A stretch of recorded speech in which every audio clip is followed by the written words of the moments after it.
friends, please put your hands together and welcome to the stage, Jen Brister!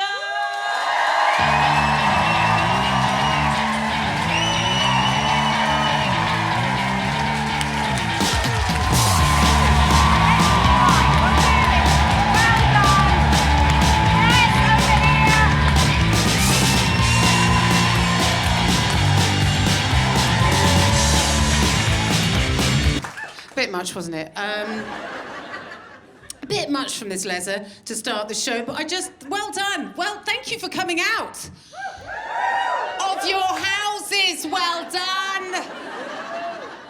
Well done. 48 years of age, let me tell you, it's hard to leave the house, isn't it? Isn't it hard to leave the house, to go out and enjoy yourself? It's hard. Oh my God, I'll be honest with you, even I don't want to be here. It's hard. I'm so glad I am, so glad that you are. And listen, before we start, I just want to say absolutely no favourites here this evening. Okay? No favourites here at all. But before we start the show, I would just like to give a very special thank you to everybody in the room here tonight over the age of 45. Well done! Well done! Because I know the effort it took for you to get here. And I also know there's a large percentage of you that were secretly hoping tonight would be cancelled. But we went ahead. We had to. It's being filmed. I know there's a few of you that were going, fuck it, if that leather doesn't turn up, I won't mind. Just stay at home, have a cheeky glass of wine and talk about storage. And I totally get it. I mean, I hope this is a safe space and there's no judgment here, but there is a little bit of me, no judgment, that would quite like another lockdown. No, don't boo that. I don't mean some 6-month-long nightmare. I just mean midweek. Tuesday to Thursday. A little cheeky monkeypox lockdown. Call me a pervert, but there's a little bit of me that misses a Zoom gig as well, okay? Now, that is what we were doing during the pandemic. We as stand-up comedians were doing gigs online! I mean, like I said, I miss them now, but did I enjoy them while I was doing them? No. Of course I didn't. I don't enjoy anything while I'm doing it, okay? While I was doing it, I was like, what is this? What is this? Is this stand-up comedy? Is it? Or is it just a middle-aged beige lesbian having a breakdown in front of a laptop? What the fuck is this? Now I look back and I think, what was I moaning about? What a time to be alive! When I could be in the kitchen with my girlfriend. And I'd say to her, sweetheart, I'm just going to nip upstairs, all right, I'm just going to do a little cheeky gig. Off I'd go, out the kitchen, up the stairs, into the spare room, open up my laptop, and pa-pow! 15 minutes of dynamic stand-up comedy, bam! I've made 11 quid. That's gone. We're not going to get that back, so we've got to let it go. I appreciate you coming out here to see my show, The Optimist, and I know that there may be some of you in the audience here this evening. Hey, listen, I'm assuming you might have seen me do stand-up comedy before. And you might be thinking, there we go, 4 of you, well done. Those stats are bad, actually. We need to review this. We'll do it afterwards, but that's not great. And you might be thinking, Optimist. It's not really your jam, Jen Brister. You'd be absolutely right. My cup is very much half empty, and I don't want you to fucking fill it, okay? Now, I've got to try and fill it because I am a parent, and I have children. I have twins, and they are 8. Yeah, they're 8 now, twin boys. Thank you for clapping that. It's one man in the second row. Thank you, sir. He's really into it. Got to think about twins. Let's not bring it up right now. But listen, I've got to do it for them, yeah? I've got to be a better person for my children. I can't let them see who I really am. Look away, children. Don't look at Mama in the eye. Look away. The only way I know how to parent my children is to lie to them. We all lie to our children. Every parent lies to our children, particularly when they're young. There's three fundamental lies that we say to our kids, yeah? Number one, Father Christmas. Apparently he's a thing. Yeah, we've all agreed that, not just in this country, it seems to be international. We've all agreed that Father Christmas is a thing. I say to my kids, now listen, don't you talk to strangers, especially any strange men, right? But Christmas night, some big fat fella will be popping into your bedroom to drop off some presents, okay? I know it's a mixed message, but don't worry about it. Number two, the tooth fairy. My kids are not freaked out by this at all.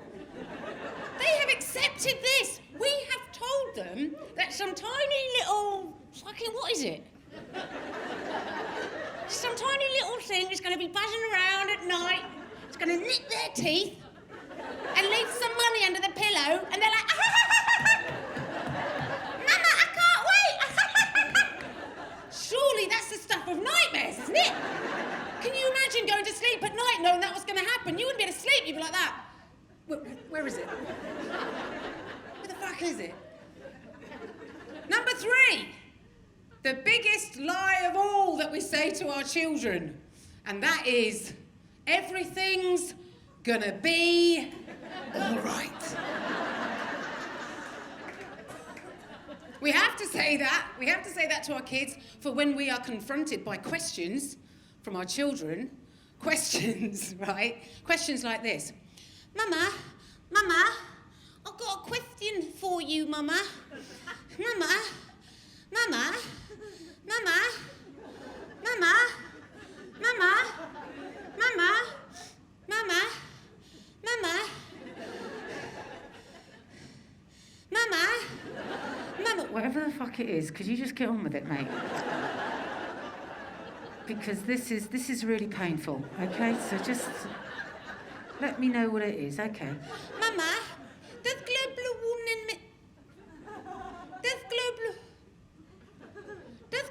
warming mean that we're all gonna die? Oh my goodness, oh my darling boy. Okay, now listen. Two things, okay? First,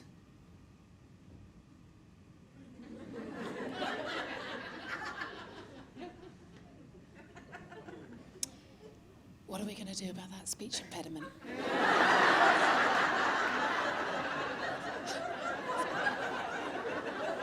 We'll circle back to that.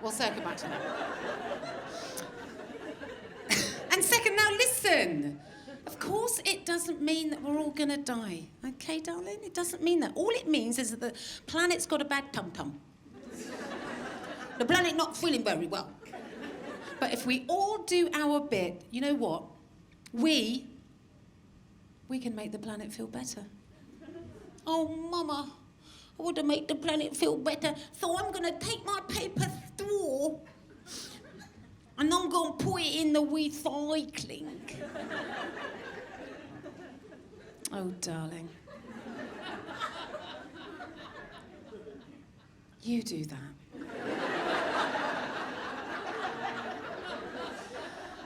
You do that. Because it's going to make fuck all difference. Because the planet's on fire, okay? You can't say that to your kids. You gotta offer them some hope, some optimism, even though you know in 20 years' time they're gonna get sunburnt in January holidaying in Dundee. You can't say that to them. And this is the kind of stuff that keeps me awake at night, that gives me anxiety, which means I can't sleep, thinking about my children's future. What is the legacy of my generation? It feels like it's Armageddon. Yeah? Which is why I made a decision in this particular show that I am not going to moan about my children in this show. No, I'm not going to do it. They've got enough to worry about. They've got enough to worry about without having their mum moaning about them on stage, okay? And the other reason I'm not going to moan about my kids is because what I've realised as a stand-up comedian is that when I moan about my kids, people don't like it. I'll tell you the people that really don't like it are the people that don't have kids. They ain't got the patience for it. They're like, oh, right, sorry, are you going to be moaning about your children again? Right, well, do you know what? If you didn't want them, you shouldn't have had them, right? But now you've got them, you're going to moan about them. I don't think so. Look at me. See me. I chose not to have children. I'm child-free and I made the right decision. But now that you've got them, you're going to moan about them. I don't think so. Do you know that we're on the brink of an environmental catastrophe? Have you even thought about your carbon footprint? You haven't thought about your carbon footprint, but now you're going to go on stage and moan about your children. I don't think so, sweetheart. Because if you didn't want them, you shouldn't have fucking had them. And it's not like I can even turn to these people and go, well, actually, they were an accident.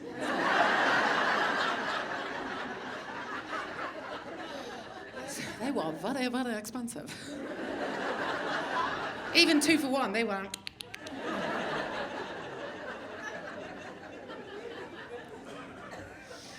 I don't really understand why people get upset with stand-up comedians. People do, they get really upset and offended. I was offended. You said something on stage I couldn't relate to. I got really offended by that. There was something that you said that didn't make any sense to me. I was offended. What you said is not my experience. I'm offended. I've gone on the internet to talk all about how offended I am. I'm offended. I am offended. Do fuck the fuck off.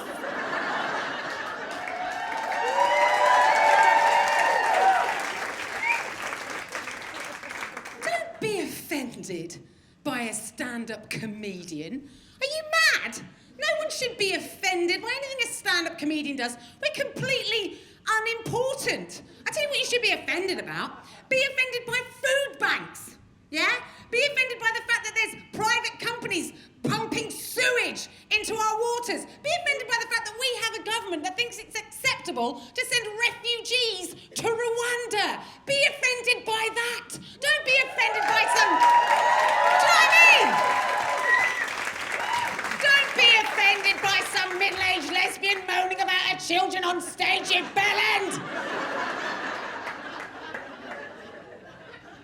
Sometimes it's not enough that people like to get onto the comments and make the comments and making all of the comments about how I feel about everything. Sometimes these people like to slide into my DMs. Now listen, Bristol, I don't like to make generalisations. I don't think they're very helpful, but these people do tend to be very earnest American women. Shocked and I was appalled by the level of aggression you show your children in your stand-up comedy. I've been a mother for over 40 years, and let me tell you, there has not been a day, nor an hour, a minute, nor a second that I have not enjoyed in the presence of my children, because children are a blessing from God, Jesus Christ, and our Savior, Lord Jesus, and the Holy Ghost. The Holy Ghost and Christ and Jesus. And he's up there looking down upon you with the Spirit of the Lord and Jesus and God and Christ and God. Jesus Christ and God. Because what you don't seem to understand, Jen Brister, is that being a mother is a privilege.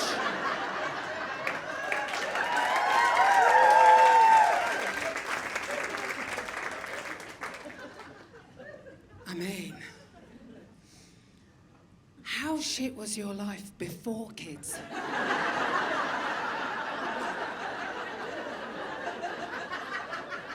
That you have enjoyed every single second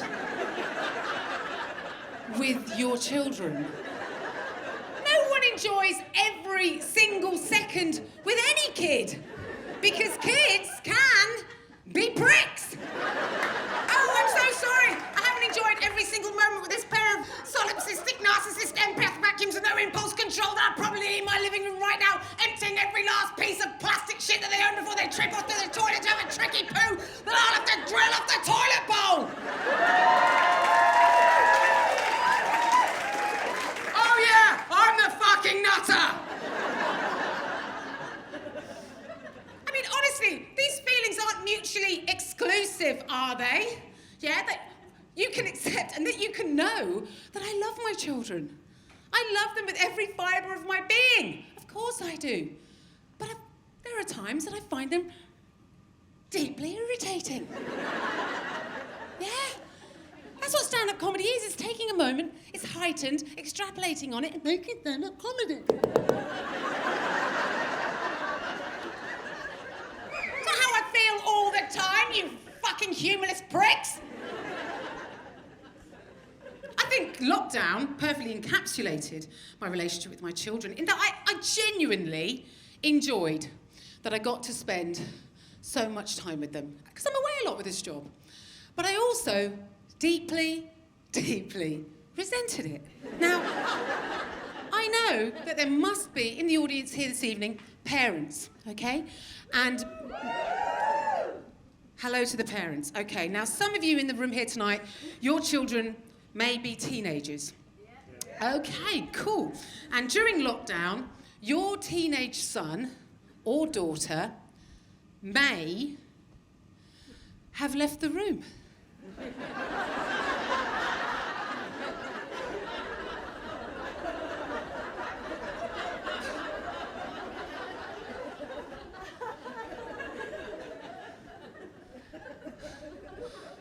What was that like? Was that nice?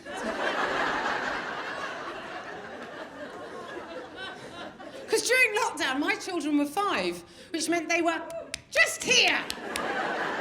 Just here for 2 fucking years. I've still got PTSD from that whole experience. Because, you know, during lockdown, there was nowhere to take your children. There was nothing to do. You couldn't escape them, could you? And, okay, I'm going to be really honest with you, and I'm going to say, look, I think honestly and truthfully, it's fair to say that my girlfriend and I are probably not very good parents. I'm going to put that out there. I think it's probably fair to say we don't know what we're doing, okay? And during lockdown, we genuinely panicked. We did what a lot of parents do when they panic. We chucked money at it. And we bought our then 5-year-old son's walkie-talkies. Oh, for the love of God. I don't know if you've ever tried to teach a 5-year-old how to use a walkie-talkie. I don't know if you've ever tried it. Don't bloody bother. Save your breath, because they don't fucking get it, okay? They don't get it. They don't get it. Genuinely, I would never go through that experience again. I would rather drag my face down a pebble dash wall 37 times than go through that experience again. Painful. Just me with my children going, okay, you two, come here. Okay, you, could you focus, please? Look at Mama. Okay, I'm going to explain to you how to use them. So what you want to do is you need to look at me, otherwise you're not going to understand what's going on, all right? So what you do is you're going to press the button on the side, and then you can speak. Turn around! So you're going to press the button on the side, and then when you press the button on the that's the wrong button. That's the button on the front. You press the button on the side, and then you speak. Well, you're still pressing the wrong button. Don't just let go of it. You've got to hold it down. You press the button on the side. No, it's on the side. Why won't you pair of villains listen to me?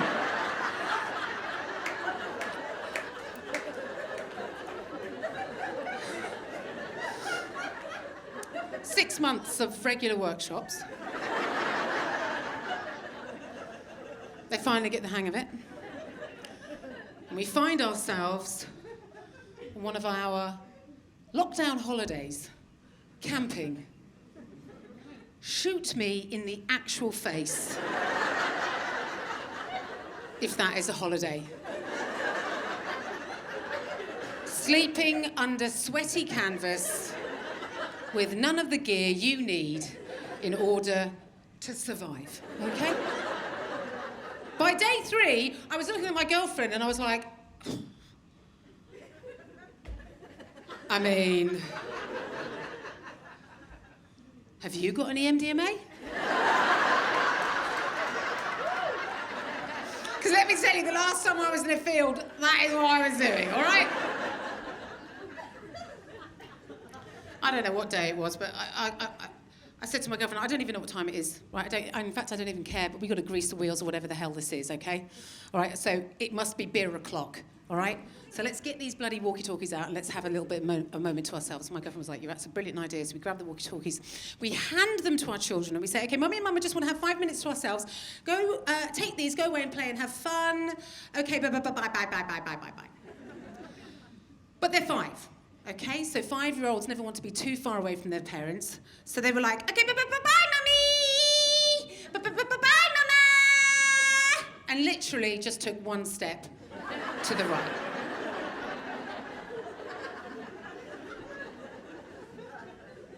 They were like, but Mama, we don't even know what to say to each other, Mama. What do we even say? I was like, oh my God, give me that. Okay, you might say something like, can you hear me? Over. You. When you hear over, you know to speak. And you might say something like, yes, I can hear you. And then you improvise and you have fun and go away and bye. A quick recap, okay? So, we are here. They are here.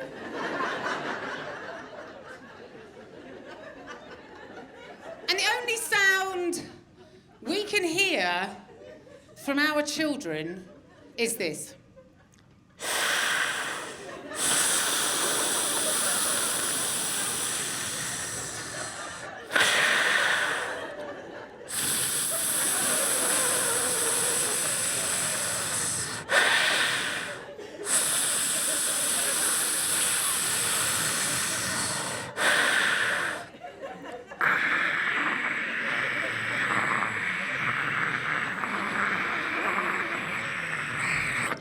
Can you hear me over?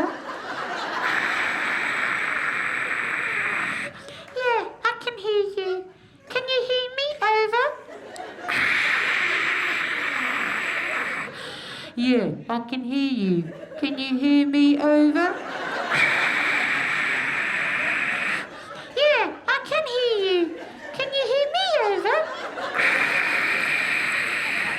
Yeah, I can hear you. Can you hear me over? Yeah, I can hear you. Can you hear me over? Yeah, I can hear you. Can you hear me over? Yeah, I can hear you. Can you hear me over? Yeah, I can hear you. Can you hear me over? Yeah, I can hear you. Can you hear me over? Yeah, I can hear you. Shut up! Shut up! Stop asking if you can hear one another! Of course you can hear each other! You're standing next to each other! Why can't you have a normal conversation like normal people? Give me that, you spoon! Over.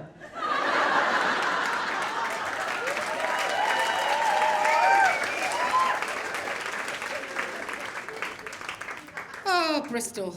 What are we going to do about Gwyneth Paltrow?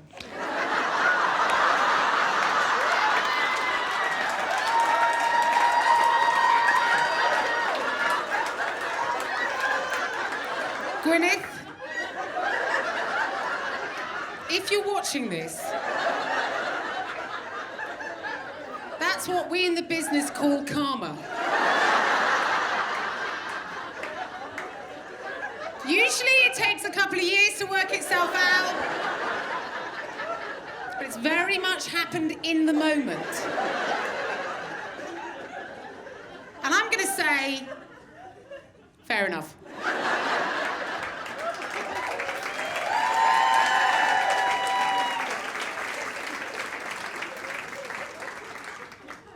There's not many comedians that would continue doing their special, which they're hoping to sell to any number of streamers, in a t-shirt that is clearly soaking fucking wet.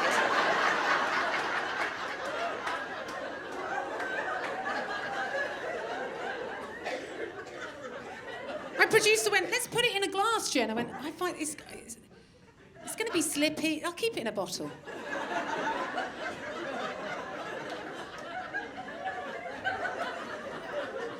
Not good with dicks, not good with bottles.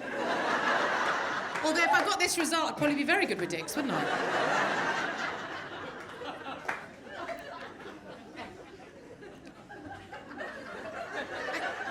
I don't even know if this bit is going to go in the show, but if it doesn't, this is suddenly going to be weird if we don't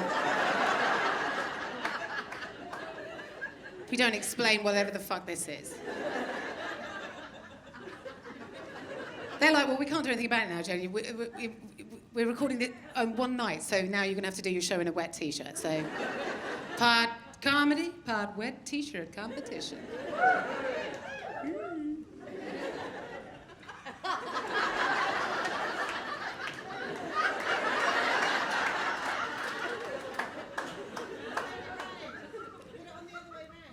Put it on the other way round. I'm not going to do that now. What? So, I'm not going to workshop this now. We haven't got the time.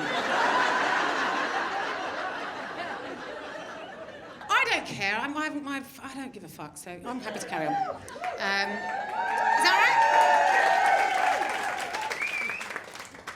Now, I want to be clear. I need to be clear, even though karma has worked before I started this bit. I don't hate Gwyneth Paltrow. I genuinely don't. I'm just bewildered by her. And irritated, at best. I think it's just, I don't quite understand where she's coming from. I just don't feel like she's got any idea how we live. And I'll tell you how it started. Somebody sent to me an Instagram post that she put up, and I read it, and I thought, fucking hell, Gwen. And then I went on a deep dive, and then I followed her on all of her social media, and all of her goops, and all of that fucking Instagram, and I went right in, yeah? And I went right fucking in, yeah? Is there anyone you follow, just so you can screen grab their stuff, send it to a friend, and go, look at this twat, what the fuck's going on? Okay, I need to justify my position. He's not happy. I need to justify my position. Okay, here's what happened, right? Okay. So she put up this post, Instagram, and it was cast your mind back, it was March 2020. Can you remember what happened March 2020, okay? It was quite a stressful time for a lot of us going into lockdown, right? Most of us were like, okay, all of a sudden, I don't have an income. I don't even know how I'm going to pay my bills. Okay, I don't know how I'm going to feed my children. I don't know how I'm going to survive this. We were also worried about the virus, how it might affect the most vulnerable people in our families. We didn't know how long we were going to be in lockdown for. That felt very stressful. And it was a time, I think, of anxiety and stress for most of us, but not for Gwynny. No. She was serene in her mansion in Los Angeles. And she put up a post on Instagram that I memorized, because I'm not well. And her post, right, it went a bit like this. This is a time for nesting. This is a time for reading. This is a time to learn a new language. This is a time to pick up a musical instrument. This is a time... I thought, are you on ketamine, Gwyn? Because I don't know what your home situation is like, but can I explain to you what mine is? I'm currently trapped in my house with my twin 5-year-old boys that I am having to homeschool. And should I tell you what I've learned from homeschooling my children? I've learned this. These people do not respect me, okay? I appear to have all the authority of Matt Hancock at a SAGE meeting. So you'll forgive me if I don't have time to pick up a bit of cheeky Mandarin or learn the pianoforte. So why don't you take your vagina candle and shove it up your gluten-free chuff love?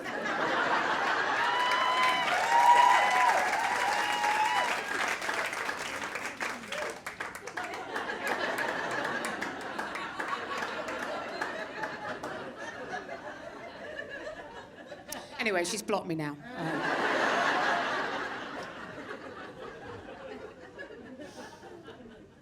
I mean, what did we learn from that whole lockdown experience? About even from ourselves as individuals. I tell you what I learned about myself. I learned this. I don't think pre-pandemic I gave teachers the respect that, quite frankly, they deserve.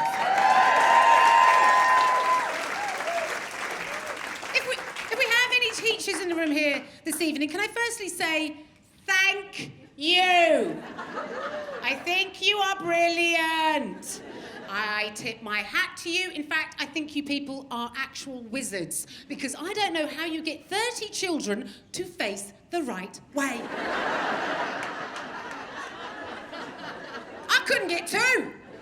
I couldn't get two kids, my two children, just to look at me.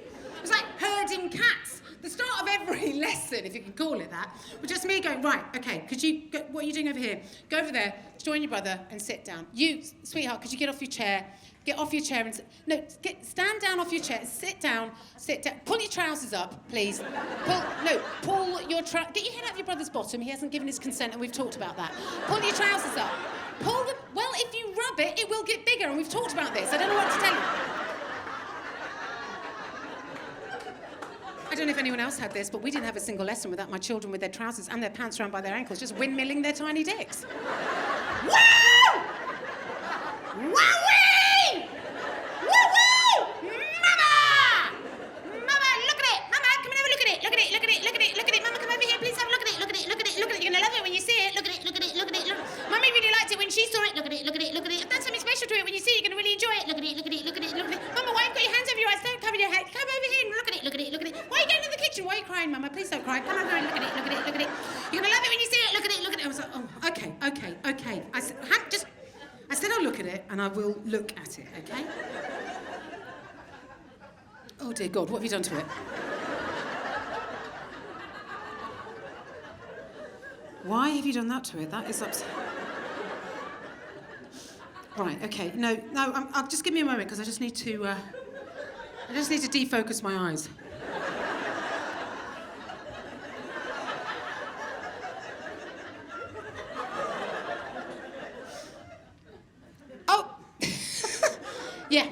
Yeah, I see what you've done there. Yeah. If you fold your winky in half, it does look a lot like a snail. Well done. That's absolutely brilliant.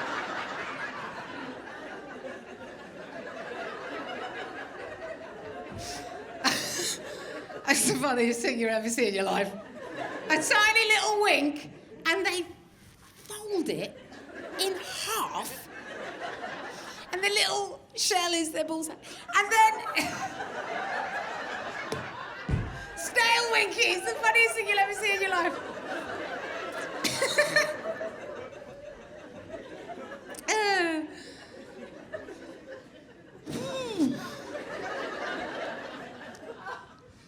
I mean, I can see that joke wasn't for everyone, and I mean, I respect that. Some of you in the audience are like, well, I'm not quite sure why you had to bring your 5-year-old son's penis into the show. I mean, that seems a bit odd. I tell you why I brought it in, because snail winkies are hilarious.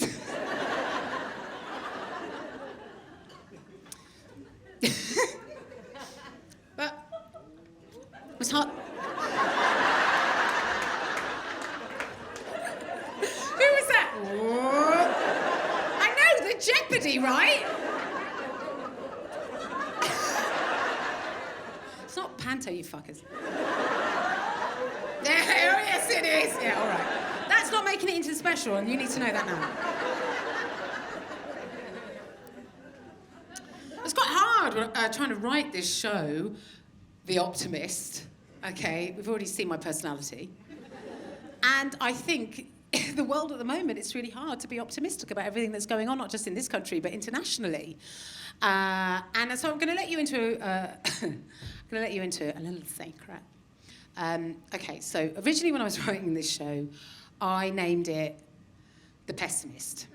Because I thought that's on brand, right? But then there was an intervention from my tour producer and my agent who was like, no, you can't call a show The Pessimist. We've just come out of a global pandemic. There is a cost of living crisis. What are you talking about? No, no one's going to want to come and see a show that's called The Pessimist. So you're going to have to do something about that. And I thought, oh my goodness, I hadn't thought about the optics of that. You're absolutely right.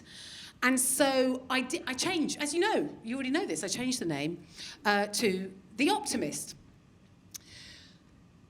But the content...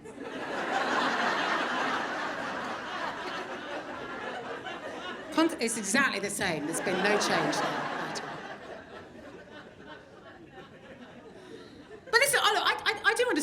I have a responsibility as a stand-up comedian that you've paid to see, that you've come all this way to see, to offer you something optimistic, that you can walk away here and go, oh, do you know what, that lesson made me feel better about that, okay?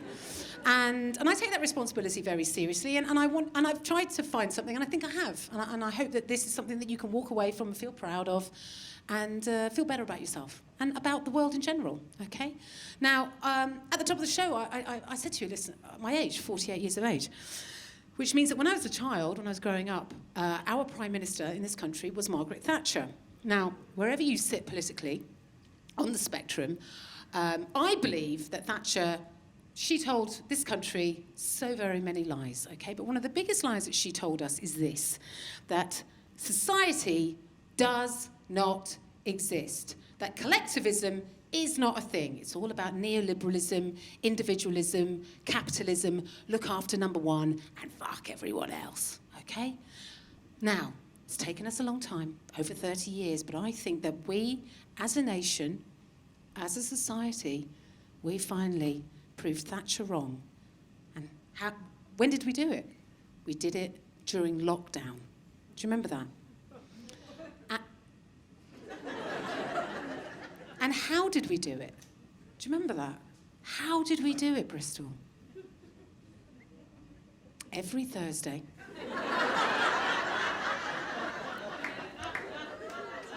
Yes, yes, yes, yes. At 7 p.m.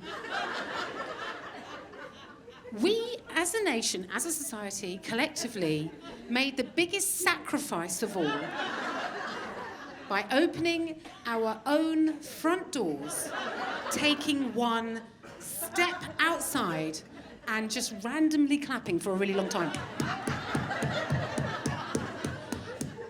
Don't get eye contact with the neighbours, for God's sake. I want to talk to Beryl about bunions again. Do you remember that? And it was such an emotional time, wasn't it? To be outside of our houses and clapping collectively. And people would get really sort of emotional about it. They were like, I can't believe that we're all doing this. And they're putting it up on TikTok and welling up as they did it. They're putting it up on Reels. And Boris Johnson was on the outskirts going, get out of your houses. Get out of the streets. It's the Blitz spirit. And we were like, oh, if Boris Johnson thinks it's a good idea, it must be. And other people were like, my hands aren't enough. And they went inside and they grabbed a wooden spoon. Get clang, clang, clang. Get clang, clang, clang, clang. Get clang, clang.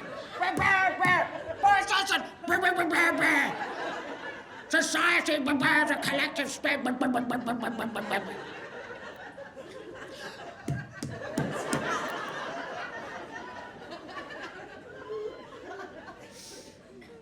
Why did we do it, Bristol? Why?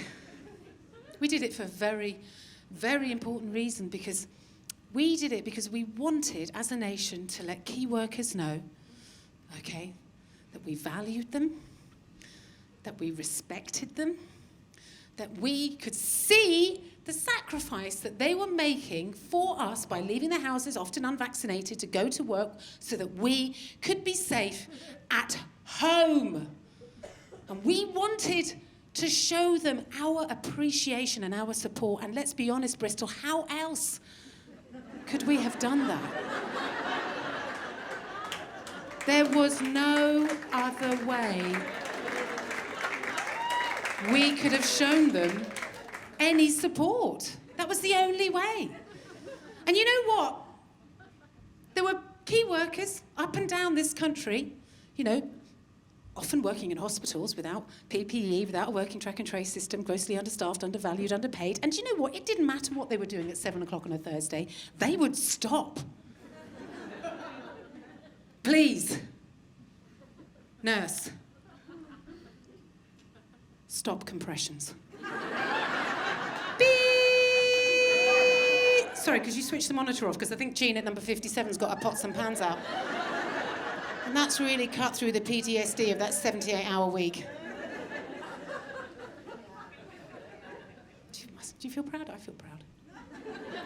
And you know what, Bristol? I still do it. Do you remember?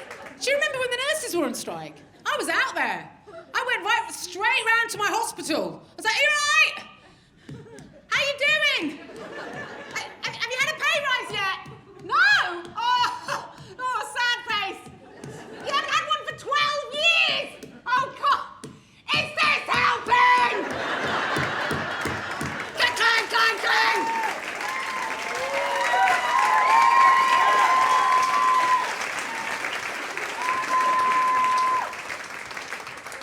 Absolute double thumbs up from all the nurses. Thanks for your support. Oh, that's making all the difference. It's what we can do as a country, as a nation, when we really put our minds to it collectively.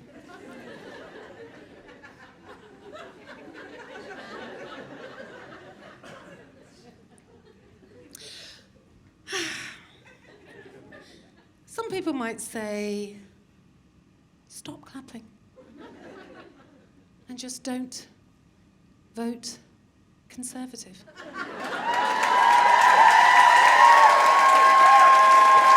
Whoa. This is not a rally. And just to let you know, I'm not saying that. I don't have any strong opinions either way. And, listen. I want you to know, I've got Tory friends. So, I've got friends who are, no, I haven't got any.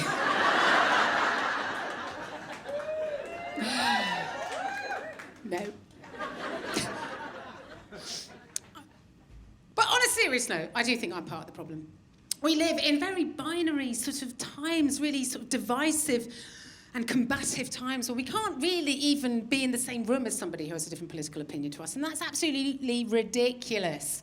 Because the only way we're going to make any real changes in this country is if we have some kind of cross-party agreement on policy, so that policies that have a long-term impact and that can really make positive change for people that need it most in this country, that's the only way those policies are ever going to happen, is if we come to some sort of agreement. And I want you to know that I have, in the past, and I will continue to do so, talk to people who I know vote differently from me. And I think it's really important to do that.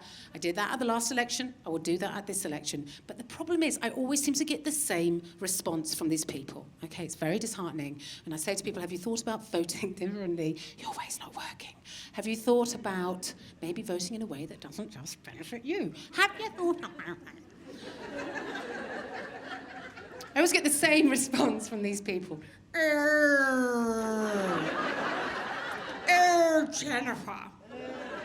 You say one mustn't vote for the Conservative Party, but really if one wasn't to vote Tory, who could one possibly vote for?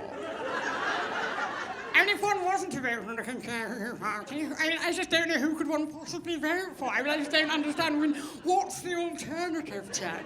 What's the alternative?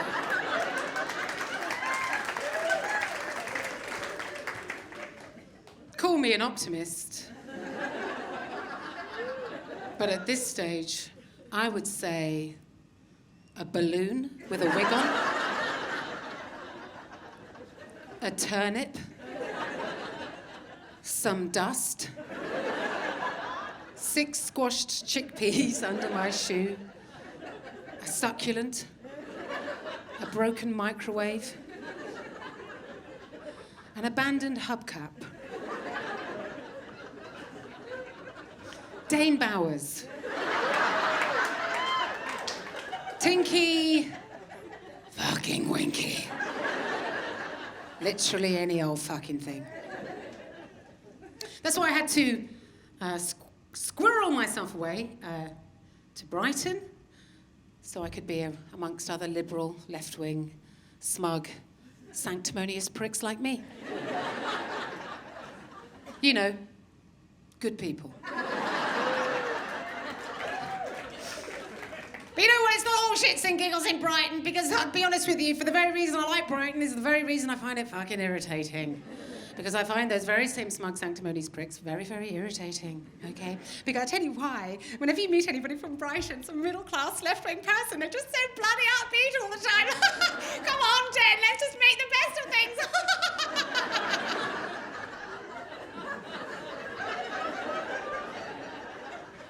I don't know about you, but I find happy people creepy.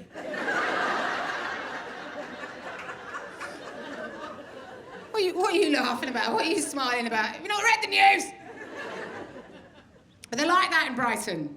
They're very, very optimistic. Let's make the best of things, Jen. Don't be a bloody Debbie Downer. Come on. We live in Brighton. We live by the sea. How lucky are we? Top 20 places to live in the whole country. Hooray for us. Guess what? Caroline Lucas is our MP. Is one of the only Green MPs in the whole of Parliament. Oh my gosh, we're so very, very lucky. We've got 49 vegan restaurants. Fingers crossed for a 50th. Maybe we'll have a street party. Oh, uber happy. I've just found somewhere to recycle my Tetra Paks, and I kept up all the hobbies I was doing during lockdown. I was doing yoga with Adrienne, and I was baking sourdough, and oh, do fuck off. I don't know if you've been to Brighton, but the last thing that town needs is any more sourdough. That whole town is made of sourdough. Do you know what I'd like? I'd like to be able to walk into a bakery for once and just order a white loaf. That's what I want, just a dirty white loaf full of sugar and starch. I'll tell you what I want from a loaf. IBS. Yeah, I want a couple of slices of bread, and then I want a 3-hour tricky poo where I'm questioning all of my life choices.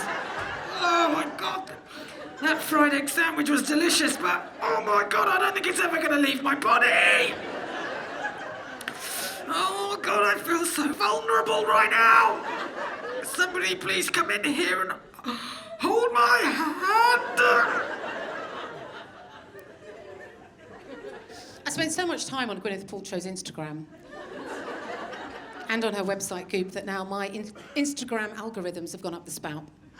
They're completely batshit now. The adverts I'm getting are completely crazy. I got an advert not that long ago for a deodorant for your vulva. Yeah, they didn't have the decency to call it a vulvodorant. Absolutely livid. That wasn't the worst thing about it. The craziest thing about it was that it was an aerosol. Who in their right mind is aerosoling their vag?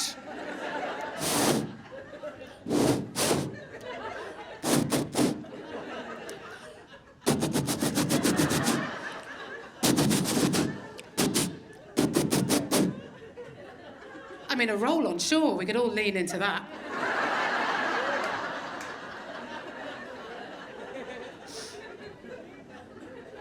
Every cis woman knows there's not a woman in the world that needs to deodorise her vulva. Yeah? And if, as one of those cis women, you find yourself in your bedroom alone, yeah? Maybe you're getting undressed, yeah? And you find yourself thinking,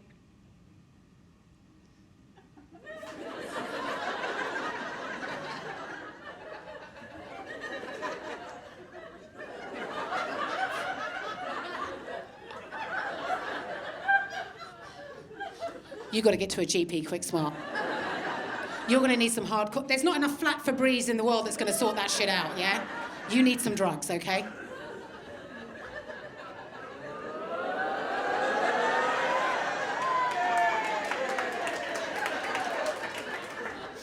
You tossers.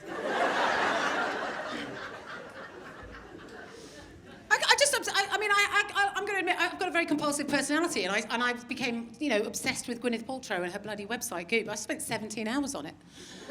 I feel completely gaslit by it. I was like, Come on, Gwyneth, there's got to be something here for me. because if you don't know what Goop is, it's her flagship website. It's a lifestyle, it's a health, it's a well-being website for women. It's everything a woman doesn't need on one website. I know, I've checked it out for you, okay? The kind of shit that's on there, you're like, what is this? I thought, what the fuck is this, Gwyneth? What are you peddling, my lovely? I found a no-makeup routine. Is this on? Can you hear me? I just said there was a no-makeup routine. The idea being that you buy all of this makeup, you put the makeup on your face, and it looks like you're not wearing makeup. I'm a 48-year-old leser. I've been doing that my entire life, and so far it has cost me fuck all.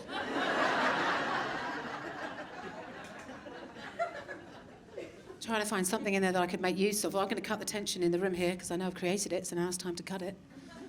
I found something. You'll be relieved to hear that I could make use of. I found myself a yoga mat, and I thought, fine. Maybe it's a lot of you have got yoga mats. I've got one. You don't have to spend a lot of money. You can spend £10, £15, something like that. You can pick one up, I don't know, somewhere like Sports Direct or Decathlon or somewhere like that. Well, you can buy one on Goop, yeah?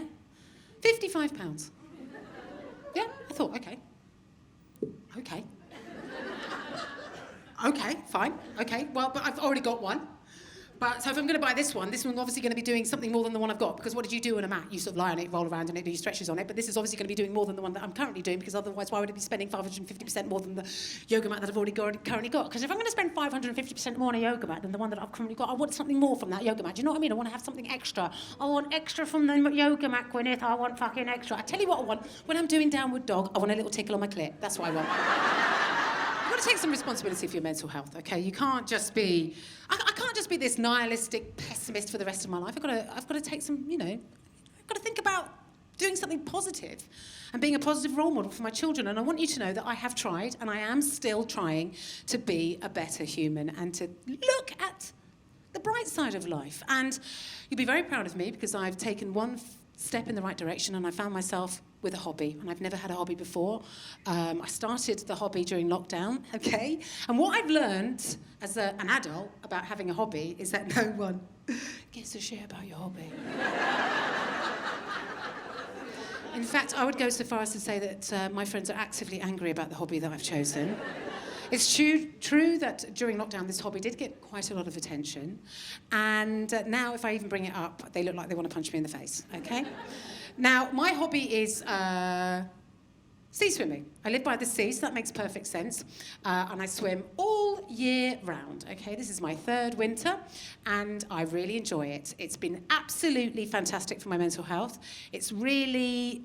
it's just been life-changing for me, and I will continue to do it because it's been such a positive thing in my life. God forbid that I should bring it up in front of any of my friends, because let's be honest, when I first started doing it, sure, maybe I talked about it a fair bit. Maybe I was a little bit evangelical about it. But if I even mention it now, they lose it. They're like, if they ask me, Jen, what have you been up to today? And I say, oh, actually, I went for a swim this morning. They're like, oh... How interesting, Jennifer. Did you go for a swim this morning? Oh, it's been about 45 seconds since you last mentioned going sea swimming. Why don't you bore us shitless about the benefits of cold water? Is it really good for your mental health, Jen? Is it really great for your circulation? Does it do something positive? Did you buy yourself a dry robe, Jen? Did you buy yourself a little camo dry robe with a pink hood, you fucking prick? I know what you people want from me. I'm finally doing something positive, and you've made it into something negative. And by the way, I am a middle-aged woman. Do you want to know how many hobbies are available to middle-aged women? 3 hobbies. And one of those is colouring in. And I'm not going to do that. There's women in Hove, right, in cafes, colouring in public like it's normal.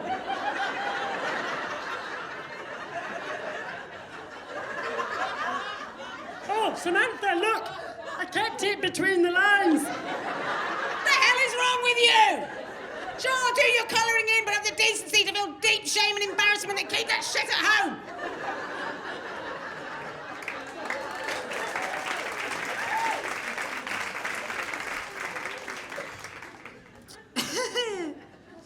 I tell you what, the makeup routine that really just did it for me, that Gwyneth Paltrow suggested, was the post-orgasm glow.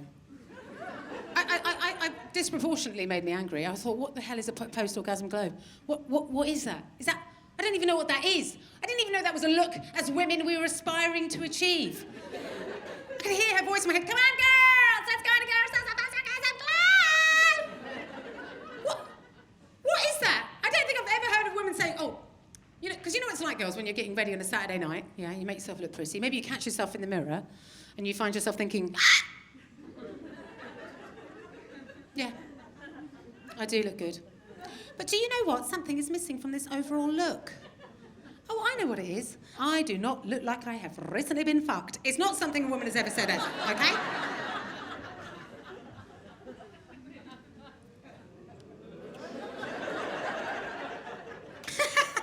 You're going to do that every time, aren't you?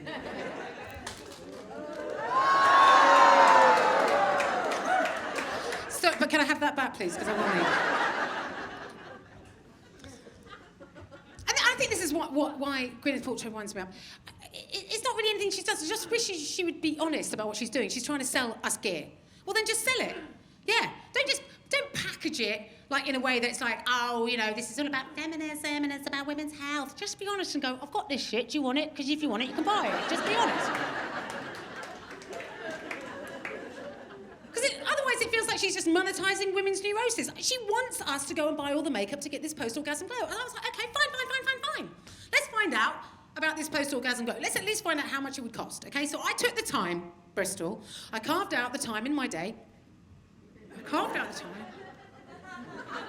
To add it all up. Because as I told you before, I'm not well, okay? And if you were to purchase every item of makeup that Gwyneth Paltrow is suggesting, right, it would cost you £800, okay? Oh, so finally, we're on board. Okay, great. £800 to achieve a post-orgasm glow. Now, we've talked about this being a safe space at the beginning of the show. I hope that still applies. Okay. And I'm not going to lie to you, but there was a little brief moment of vulnerability where I thought, you know what? Why not? Maybe I should be doing this. Other women are doing it. They're investing in themselves. Maybe I should invest in myself. I'm in that privileged position where I could take £800 and invest in that post-orgasm glow. Take that post-orgasm glow on tour with me. Why not? Maybe I could do that. Yeah, invest in me. That's what I thought to myself. Invest in yourself. Yeah, I thought that's what I could do. I could take £800 to achieve a post-orgasm glow. Of course I could do that, Bristol. Of course I could do that. Of course I could. Or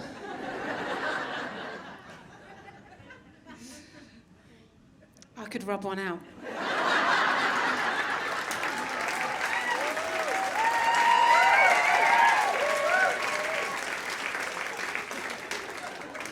And I did.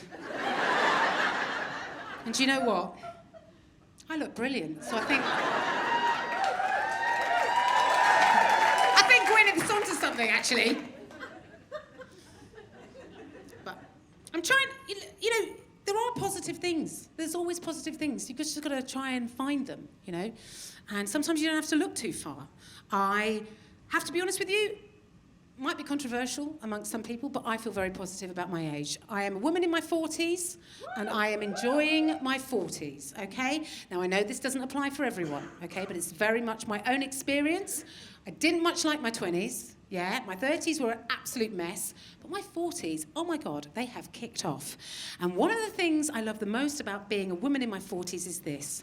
My give a fuckometer does not flicker anymore!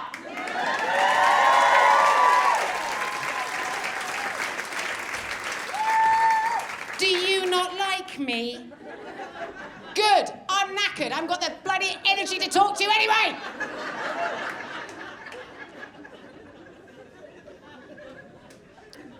And this is the great thing about being in your 40s. You start to sort this out. You start your 40s, your 50s, and into your 60s. You're sorting your noggin out. What a great thing, yeah? And I just feel sad about that.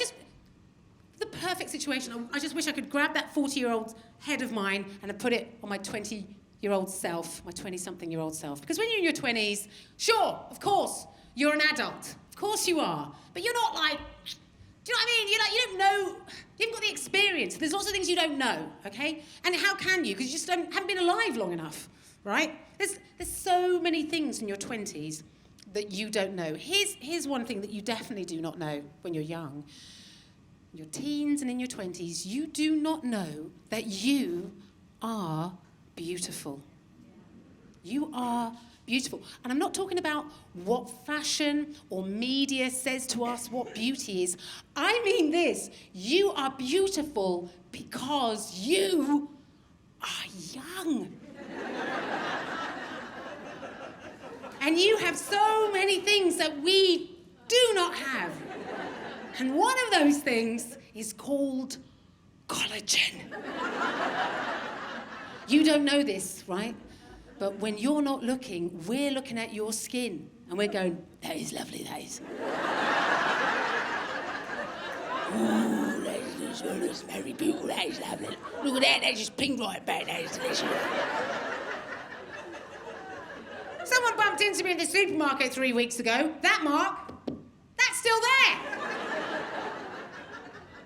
Because that's the other thing that starts to happen to you as you get older. You know, you start to sort this out, but then your body starts to fall apart. Your body starts to deteriorate. I mean, I just look at my bodies now and I kind of recognise it. I used to have great tits, I'm going to be honest with you. I used to have a bloody good set of baps. Not anymore. Oh, not anymore. My tits haven't been together for a very long time. Just waving at each other from across my chest going, are you right, babe? How you been? I haven't seen you for ages. Oh, I've just been under her armpit for the last 3 hours. I bent down to pick up one of my kids' toys recently. A little bit of wee came out. I thought, I didn't even give birth to these children. What the hell? My pelvic floor's just gone, sorry, babe. No coughing, no sneezing, no laughing, okay? That's that. All right, then, bye.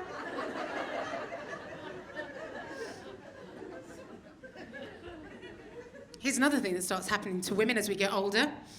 And there's shame attached to it. As there is with any change in a woman's body, there's shame attached to it. We get our periods, shame. We hit the menopause, shame. And here's another thing we're supposed to feel ashamed about, and I'm not going to bloody feel ashamed about, and I'm going to talk about it. It's a taboo subject, I'm not supposed to mention it, but I'm going to mention it. Why? Because I'm a bloody maverick, okay? Okay? Right, here's something that happens to some women. Okay, as we hit our 40s, 50s, as we hit the menopause, we wake up one morning, and out of the blue, we've got a little cheeky beard, okay? We've got ourselves a little goatee. Now listen, it's not, do you know, and it's not even a beard that we could be fucking proud of, yeah? Wouldn't it be great if you could spot a menopausal woman because she looked just like Brian Blessed? Wouldn't that be great? Vera, I love what you've done with your sideburns, sweetheart. A little bit of glitter, yes, please. No, it's just some sort of wispy, puby business. As a young woman, you don't have to worry about this. You're not worrying about a beard. When you're getting ready to go out, you just get ready and you go out. You've got all the agency in the world. Step out the door, beard-free, confident as the day is long. Do you think we can do that? We can't do that, yeah? We cannot do that. We've got to get into the bathroom, haven't we, with our tweezers. Put your reading glasses on, girls. Don't muck about. You know what it's like when you haven't got your reading glasses on? You're like, oh, that looks absolutely... Oh, hang on, I'll just double check. Ah! It's like a sea anemone hanging from your chin. You get your tweezers out, bing, bang, bing, bang, bing, bang, bong. Can't leave it there, you've got to be thorough. Get side on, get the light behind it. Ah, there's more. Bing, bing, bing, bing, bing, bing. You've got to be thorough. Have a little feel with your fingers. Anything puby coming through? No? Great. Leave your house. Beard-free. Confident, as if you're in your 20s. Maybe it gets to about 2, 3 o'clock in the afternoon. And you find yourself in one of those public toilets with the aggressive overhead lights. Coming out of the toilet cubicle, minding your own business, make your way to the sink, just washing your hands. You look up, 9-inch pube hanging out your chin. That you could cut cheese with. It wasn't there at 8 o'clock in the morning. How the hell does it grow so quickly? I don't know what the hell's going on. I don't know what menopausal women have in their chins, but shouldn't we be putting it on crops? We know there's a food shortage.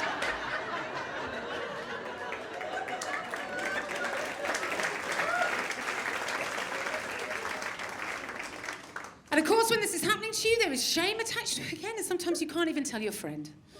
Maybe you want to confide in someone, but you can't. What if you tell your friend and they're like, oh, babe, I don't know what you're talking about.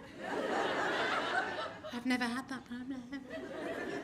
So who can you turn to? If your mum is about, you can turn to your mum, as I did. Hit my 40s, perimenopausal, grew a beard, went to my direct, dogmatic Spanish mum, and I said, when were you going to tell me about this business? Where is the support group for whatever this is? I said, Mum, what am I going to do about this?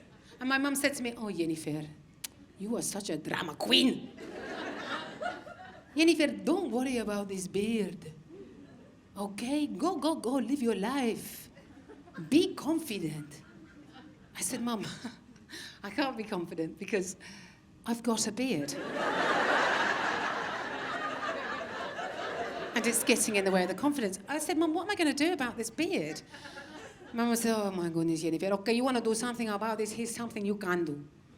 You can go to the chemist, you can buy some Jolene, and you can bleach it.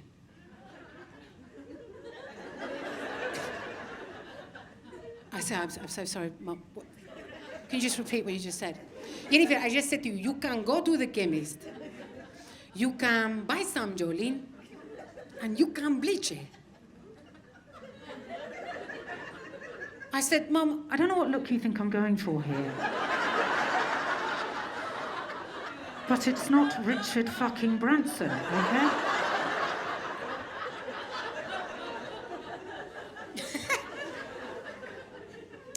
my mum was always much more optimistic than me.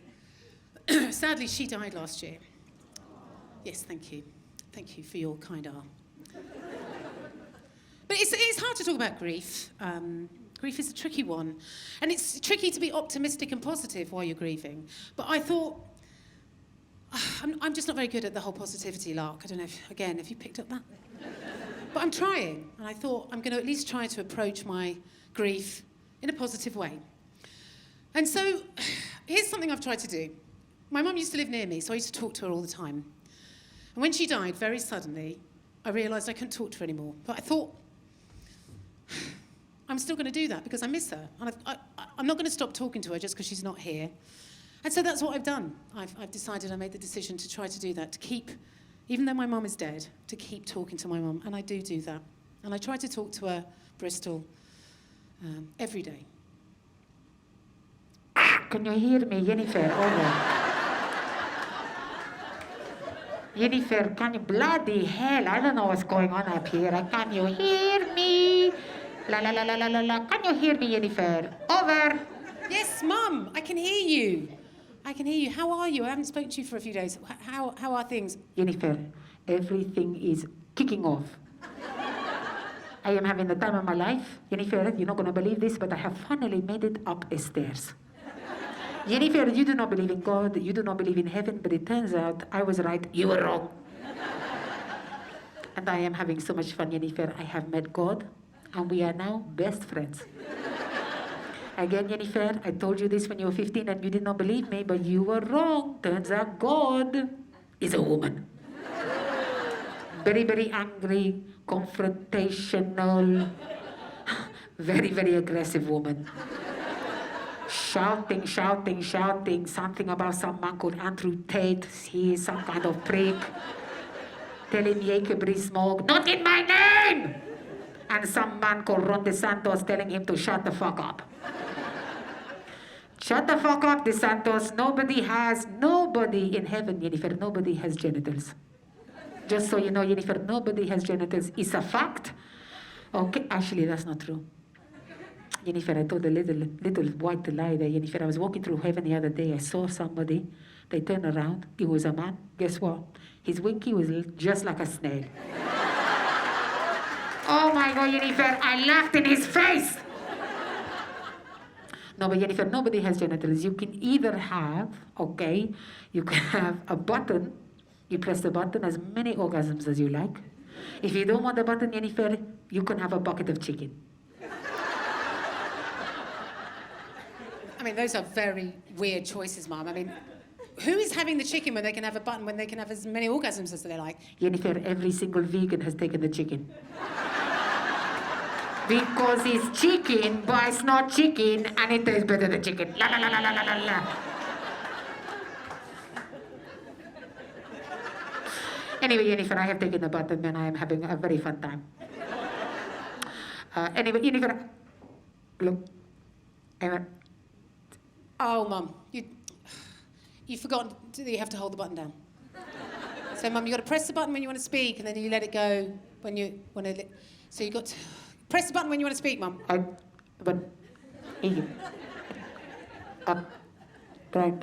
No, you got to press it down, Mum. Press the button down when you want to speak. Hello. Hello. Hold the button down, Mum. Hold the button down and then you can speak.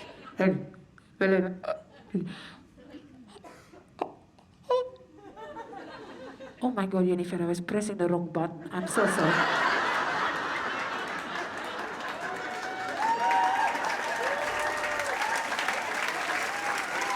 To be honest, Jennifer, I did think it was weird you wanted me to press that button. We are close, but oh my God, I hope we are never that close. Anyway, Jennifer, I cannot stay. I'm in the middle of a game of Scrabble with God. Now, listen, I have a message for your brothers. Tell them that I love them very much. Please, Jennifer, look at you. Eat something. You are skinny. Eat some food, okay? Some sandwich, a snack, or some soup, or something like this, okay? And before I go, Jennifer, please lighten up. You are a Debbie Downer. Try to enjoy your life and live your life. Have fun. We're all going to be dead soon. My goodness me, Jennifer, for heaven's sake. And I told you this before, but you wouldn't listen to me. So hear it from me again. You annoying bellend. Everything is going to be all right.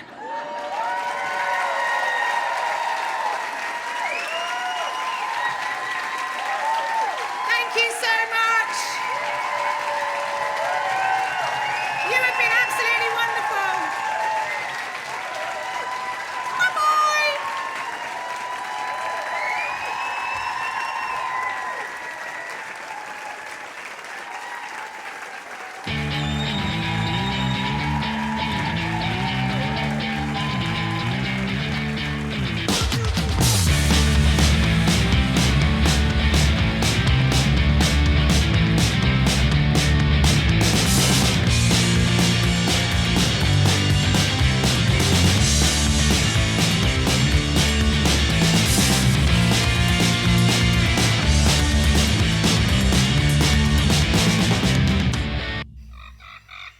Thank you very much.